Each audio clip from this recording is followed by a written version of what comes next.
उज्जैन को कालचक्र से अभिन्न रूप से जोड़ दिया, क्योंकि जिस दिन उनको विजय प्राप्त हुई उस गौरवशाली उपलब्धि के सम्मान में एक नवीन पंचांग का शुभारंभ किया गया, विक्रम संवत पंचांग।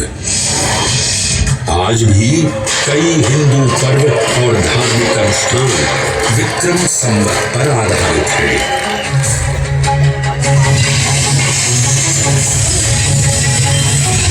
पृथ्वी की भौगोलिक कर्क रेखा इस पावन उज्जैन भूमि से होकर गुजरती है। लगभग 300 वर्ष पूर्व उज्जैन विश्व समय का प्रमुख संदर्भ बिंदु था। यही कारण है कि उज्जैन की वेदशाला में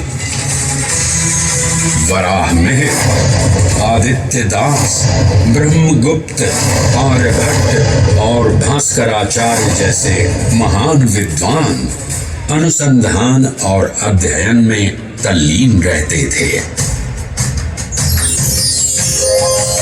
खगोल शास्त्र का केंद्र, महाकालेश्वर का आवास, जगत गुरु कृष्ण की